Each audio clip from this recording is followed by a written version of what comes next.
नमस्कार दोस्तों, स्वागत है आपका। दोस्तों आइए देखते हैं पर्यावरण से संबंधित बहुत ही महत्वपूर्ण प्रश्न जो प्रत्येक एग्जाम की दृष्टि से बहुत महत्वपूर्ण है। एवं पहला प्रश्न यह है कि संयुक्त राष्ट्र संघ का प्रथम मानव एवं पर्यावरण सम्मेलन, जिसे स्टॉकहोम सम्मेलन भी कहा गया, किस वर्ष आयोजित हुआ था। दोस्तों यह क्वेश्चन कई बार पूछा है और आगे आने वाले एग्जाम के लिए बहुत महत्वपूर्ण है। तो देखिए इसका आंसर है कि 1972 में संयुक्त राष्ट्र संघ का प्रथम मानव एवं पर्यावरण सम्मेलन, जिसे स्टॉकहोम सम्मेलन भी कहा गया, आयोजित हुआ था। स्टॉकहोम सम्मेलन 1972। सबसे महत्वपूर्ण है कि स्टॉकहोम सम्मेलन 1972 के 20 वर्ष जब पूरा हो गया, 20 वर्ष पूरा होने के उपलक्ष्य में 1992 में रियो में, ब्राज़ील के रियो डी जेनेरियो में प्रथम पृथ्वी शिखर सम्मेलन हुआ था। इसे देखेंगे आगे। तो अगला क्वेश्चन यह है कि किस सम्मेलन में प्रत्येक वर्ष 5 जून को विश्व पर्यावरण दिवस मनाए जाने का निर्णय लिया गया। तो सम्मेलन था स्टॉकहोम सम्मेलन 1972। स्टॉकहोम सम्मेलन 1972 में ही यह निर्णय लिया गया था कि प्रत्येक वर्ष 5 जून को विश्व पर्यावरण दिवस मनाया जाएगा। और पहला विश्व पर्यावरण दिवस कब मनाया गया था? तो जब निर्णय लिया गया उसके 2 साल बाद, यानी कि 1974 में प्रथम विश्व पर्यावरण दिवस मनाया गया था। देखते हैं अगला क्वेश्चन कि 5 जून 2021 को मनाए गए विश्व पर्यावरण दिवस की थीम क्या थी? दोस्तों जो महत्वपूर्ण सम्मेलन होते हैं उनकी थीम भी अनेक बार पूछ लेता है एग्जाम में। तो इसकी थीम थी इकोसिस्टम रिस्टोरेशन। सबसे महत्वपूर्ण कि जो 1974 में प्रथम विश्व पर्यावरण दिवस मनाया गया था, उसकी थीम थी ओनली वन अर्थ। इसे भी याद रखना है।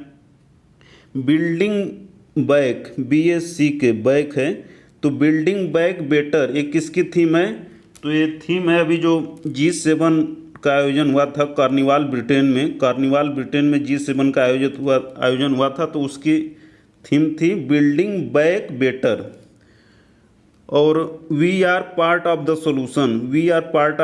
सोल्यूशन किसकी थीम है? तो ये थीम है जो 22 मई को विश्व जैव विविधता दिवस मनाया गया था, बायोडाइवर्सिटी डे। उसकी थीम थी we are part of the solution.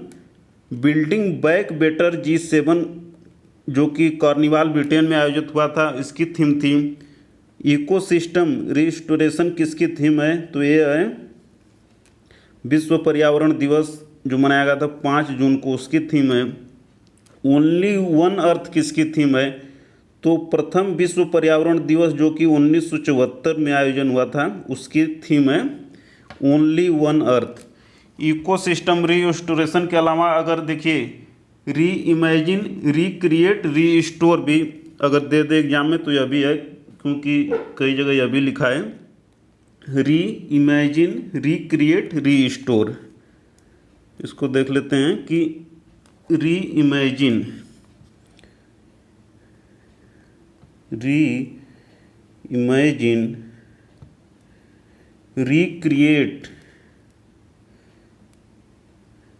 Recreate एवं रीस्टोर।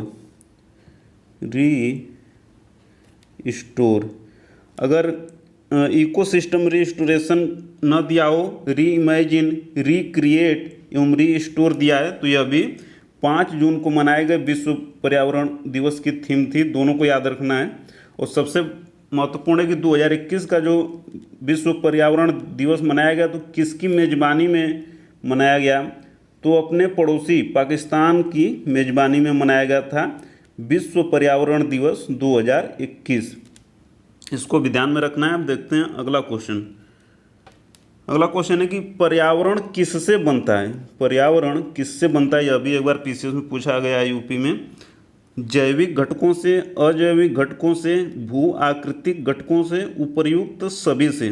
तो देखिए पर्यावरण जो है उपर्युक्त सभी से बनता है, यानी कि जैविक घटकों से, अजैविक घटकों से एवं भू आकृतिक घटकों से। अगला क्वेश्चन है कि पर्यावरण को किस प्रकार से वर्गीकृत नहीं किया जा सकता। पीसीएस 2020 का क्वेश्चन है। तो देखिए, भौतिक पर्यावरण, जैविकी पर्यावरण, सांस्कृतिक पर्यावरण और परिचालन पर्यावरण। तो देखिए, भौतिक पर्यावरण से पर्यावरण को वर्गीकृत किया जाता है, जैसे कि भौतिक मतलब कि नदी हो गया, पर्वत पठार, सब भौतिक पर्यावरण है। जैविकी पर्यावरण मतलब जितने भी जीव जंतु आते हैं, तो ये भी हो गया। सांस्कृतिक पर्यावरण की मतलब इंसानों का जो रहन सहन है वो सांस्कृतिक पर्यावरण में आ जाएगा। लेकिन परिचालन पर्यावरण कोई नहीं होगा, तो इसका आंसर हो जाएगा डी, परिचालन पर्यावरण के तहत पर्यावरण को वर्गीकृत नहीं किया जा सकता, बाकी 3 के तहत किया जाता है। अगला क्वेश्चन है कि कौन सी घटना सबसे अंत में घटित हुई। कौन सी घटना सबसे अंत में घटित हुई। तो देखिए, रियो पृथ्वी शिखर सम्मेलन का आयोजन हुआ था, कब हुआ था, 1992 में। इसके बाद ब्रंटलैंड आयोग रिपोर्ट का प्रकाशन कब हुआ था, तो हुआ था अप्रैल 1987 में, अप्रैल 1987 को। और मॉन्ट्रियल प्रोटोकॉल का प्रवर्तन कब हुआ था, तो ये हुआ था सितंबर 1987 में। और द लिमिट टू ग्रोथ का प्रकाशन कब हुआ था, तो इसका प्रकाशन हुआ था 1972 में ही, 1972 में ही हो गया था। कौन सी घटना सबसे अंत में घटित हुई यह पूछा है, तो सबसे अंत में घटित हुई यानी कि 1992 में रियो पृथ्वी शिखर सम्मेलन। और रियो पृथ्वी शिखर सम्मेलन जो स्टॉकहोम सम्मेलन था 1972, उसी के 20 वर्ष के पूरा होने के बाद 1992 में आयोजित हुआ था रियो पृथ्वी शिखर सम्मेलन का। देखते हैं अगला क्वेश्चन कि कौन सी घटना, कौन सी एक क्रिया पृथ्वी के कार्बन चक्र में कार्बन डाइऑक्साइड की मात्रा को नहीं बढ़ाती है। श्वसन, प्रकाश संश्लेषण, जैविक पदार्थों का क्षय एवं ज्वालामुखी क्रिया। तो देखिए, श्वसन क्रिया द्वारा तो वायुमंडल में कार्बन डाइऑक्साइड की मात्रा बढ़ती है, जैविक पदार्थों का जब क्षय होगा तब भी बढ़ेगी, ज्वालामुखी जब फटेगा तो उसमें अनेक गैसें निकलती हैं और उसमें कार्बन डाइऑक्साइड भी एक महत्वपूर्ण गैस है, इससे भी होती है। किंतु प्रकाश संश्लेषण के द्वारा वायुमंडल में कार्बन डाइऑक्साइड की मात्रा बढ़ती नहीं, क्योंकि प्रकाश संश्लेषण में जो पौधे होते हैं तो ये वायुमंडल से CO2 को लेते हैं और फिर ऑक्सीजन को विमुक्त करते हैं। तो इससे प्रकाश संश्लेषण से वायुमंडल में कार्बन डाइऑक्साइड की मात्रा बढ़ती नहीं है बल्कि कम होती है, घटती है। तो आंसर हो जाएगा इसका बी। देखते हैं अगला क्वेश्चन कि सौर विकिरण की सबसे महत्वपूर्ण भूमिका होती है कार्बन चक्र में, हाइड्रोजन चक्र में, जल चक्र में, नाइट्रोजन चक्र में। ये अभी एक बार पूछा है पीसीएस में, तो इसका आंसर है सी, जल चक्र में सौर विकिरण की सबसे महत्वपूर्ण भूमिका होती है। क्योंकि देखिए, जल चक्र में वाष्पीकरण होता है जल का, तो जाके वायुमंडल में नमी बढ़ती है, जब नमी बढ़ती है तो वर्षा की मात्रा भी बढ़ती है। तो इसलिए जल चक्र में सबसे महत्वपूर्ण भूमिका होती है सौर विकिरण की। अगला क्वेश्चन यह है कि वर्षा की मात्रा निर्भर करती है हवा के दबाव पर, वायुमंडल में नमी पर, जल चक्र पर, तापमान क्रम पर। तो देखिए, वर्षा की मात्रा निर्भर करती है सीधे सीधे वायुमंडल में नमी पर। वायुमंडल में जितना अधिक नमी होगी उतना ही वर्षा की मात्रा बढ़ती चली जाएगी। अगला क्वेश्चन है कि कौन सी नोबल गैस वायु में नहीं पाई जाती। नियान एवं हीलियम, क्रिप्टॉन एवं जीनॉन, हाइड्रोजन, डी रेडॉन। तो देखिए, कौन सी गैस नोबल गैस वायु में नहीं पाई जाती है? तो देखिए डी, रेडॉन गैस जो है वायु में नहीं पाई जाती है। बाकी नियान एवं हीलियम, क्रिप्टॉन एवं जिनान एवं हाइड्रोजन गैस वायु में पाई जाती है, वायुमंडल में पाई जाती है या वायु में पाई जाती है। अब सबसे महत्वपूर्ण हम लोग जानते हैं कि नाइट्रोजन सर्वाधिक वायुमंडल में या वायु में होता है कितना, 78%। लगभग 21% ऑक्सीजन होता है। ऑक्सीजन कितना होता है, लगभग 21%। इसके बाद तीसरे नंबर पर आता है, तीसरे नंबर पर आर्गन आता है, आर्गन गैस। आर्गन गैस भी होती है, आर्गन गैस भी कितना होती है, 0.93%। इसके बाद CO2, CO2 थोड़ा बढ़ गई है लेकिन अभी भी यह माना जाता है कि 0.3% कार्बन डाइऑक्साइड वायुमंडल में है, हालांकि थोड़ा सा स्तर इसका बड़ा है। उसके बाद नियॉन, हीलियम, क्रिप्टॉन एवं जिनान, फिर हाइड्रोजन गैस भी वायु में पाई जाती है। इन सबको याद रखना है। सबसे महत्वपूर्ण, नाइट्रोजन कितना होती है वायु में, 78%, और ऑक्सीजन कितना होती है, 21%, लगभग 21%, थोड़ा सा कम। देखते हैं अगला क्वेश्चन हम कि पृथ्वी का सर्वाधिक बृहद पारिस्थितिकी तंत्र कौन सा है? सर्वाधिक बृहद पारिस्थितिकी तंत्र पृथ्वी का कौन सा है? जलमंडल, स्थलमंडल, जीवोम और जैवमंडल। तो देखिए पृथ्वी का सर्वाधिक बृहद पारिस्थितिकी तंत्र है जैवमंडल। जैवमंडल सबसे बड़ा पारिस्थितिकी तंत्र है क्योंकि इसमें जलमंडल, स्थलमंडल एवं जीवोम, इन तीनों को जोड़ देंगे तो जैवमंडल का निर्माण होता है। यानी कि जैवमंडल बहुत बड़ा है, उसी के अंदर आएगा आपका जलमंडल आएगा, स्थलमंडल आएगा और जीवोम, तीनों को आ जाएगा तो जैवमंडल। जैवमंडल का मतलब बायोस्फीयर, बायोस्फीयर। तो जैवमंडल सबसे बड़ा पारिस्थितिकी तंत्र है। अगला क्वेश्चन है कि पृथ्वी का विशालतम पारिस्थितिकी तंत्र कौन सा है? तो पृथ्वी, एक क्वेश्चन कई बार पूछा है दोस्तों, तो पृथ्वी का विशालतम पारिस्थितिकी तंत्र है समुद्र। समुद्र, क्योंकि पृथ्वी ग्रह है जितना तो उसका लगभग 70% समुद्र है, इसलिए सबसे बड़ा पारिस्थितिकी तंत्र क्या है, समुद्र है। पर्वत नहीं है, वन नहीं है और घास का मैदान भी नहीं है। आंसर हो जाएगा बी, समुद्र।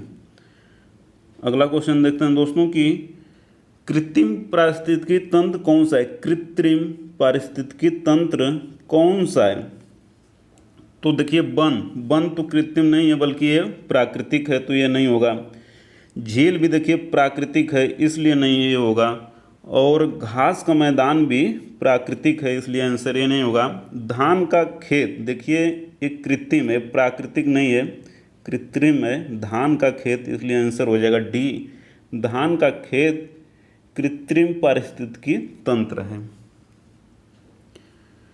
अगला क्वेश्चन है दोस्तों कि जल प्रदूषण निवारण एवं नियंत्रण अधिनियम किस वर्ष लागू हुआ? दोस्तों बहुत ही महत्वपूर्ण है इस समय। तो देखिए ये वर्ष था 1974। 1974 में जल प्रदूषण निवारण एवं नियंत्रण अधिनियम लागू हो गया था 1974 में।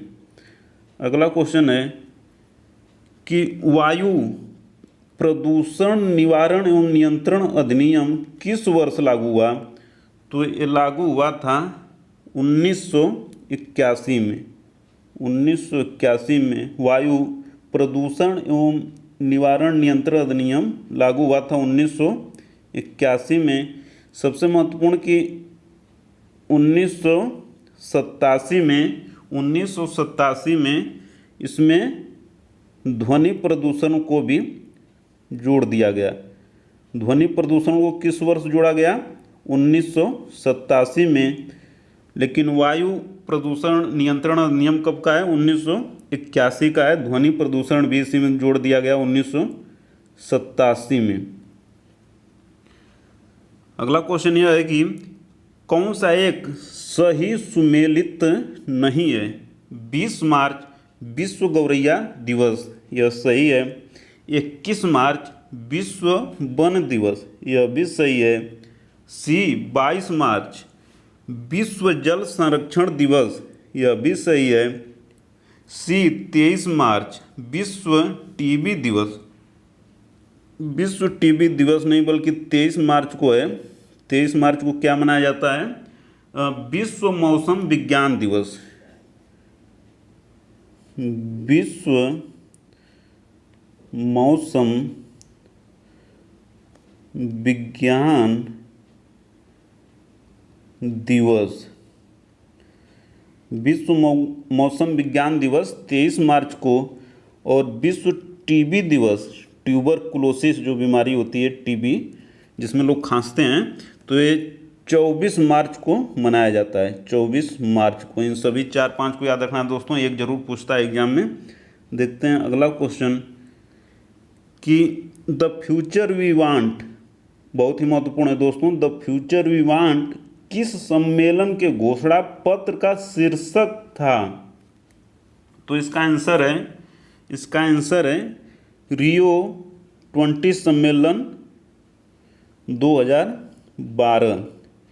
रियो +20 सम्मेलन 2012 का शीर्षक था द फ्यूचर वी वांट। देखिए स्टॉकहोम सम्मेलन का आयोजन हुआ था 1972 में। तब जब इसका 20 वर्ष पूरा हो गया तो हुआ था रियो पृथ्वी सम्मेलन 1992 में। 20 वर्ष जब पूरा हुआ स्टॉकहोम सम्मेलन 1972 का, तो रियो पृथ्वी सम्मेलन हुआ 1992 वाला। फिर जब इसका रियो पृथ्वी शिखर सम्मेलन 1992 का जब 20 वर्ष पूरा हो गया तो हुआ रियो +20 सम्मेलन 2012। रियो +20 सम्मेलन 2012 का आयोजन कहाँ हुआ था, रियो डी जेनेरियो, यानी कि ब्राज़ील में यह है। इसको भी ध्यान रखना है, सबको एक दूसरे से जोड़ कर देखना है। अगला क्वेश्चन यह है कि कौन सा सही सुमेलित नहीं है। ए ग्रीन डेवलपमेंट WM एडम्स, यह पुस्तक है, इसके लेखक हैं ग्रीन डेवलपमेंट पुस्तक के लेखक हैं WM Adams. Silent spring, PCS 2020 में पूछा था कि साइलेंट स्प्रिंग पुस्तक के लेखक कौन हैं, तो इसके लेखक हैं रेचल कार्सन है। एक बार पीसीएस में यह पूछा है प्राकृतिक कृषि किसने आरंभ किया था, इसके प्रणेता कौन है, किसने इसको शुरू किया था, तो मसानोबु फुकुओका, जापान के, इन्होंने इसको शुरू किया था, आरंभ किया, लोकप्रिय बनाया। और पारिस्थितिकी तंत्र की संकल्पना किसने दिया था, यह भी एक बार क्वेश्चन बन चुका है इस तरह का। तो WG रोसेन ने नहीं दिया था, बल्कि इसको दिया था ग्रीनेल्स ने। पारिस्थितिकी तंत्र की संकल्पना किसने दी, ग्रीनेल्स ने दी थी।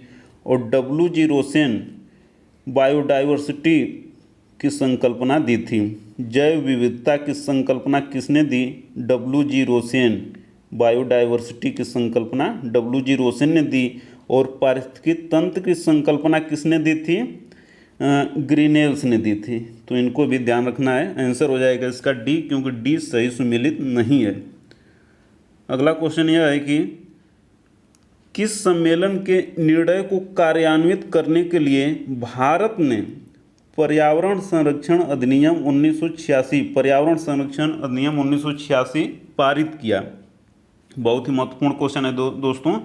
तो इसका आंसर हो जाएगा बी, स्टॉकहोम सम्मेलन के निर्णयों को पारित करने के लिए भारत ने पर्यावरण संरक्षण अधिनियम 1986 को पारित किया था। और कब हुआ था, 1972 में हुआ था स्टॉकहोम वाला सम्मेलन, इसको देख चुके हैं। देखते हैं अगला क्वेश्चन कि शांत घाटी कहाँ स्थित है। शांत घाटी स्थित है केरल में दोस्तों, साइलेंट वैली जिसे बोलते हैं। तो कहाँ है वो, केरल में है।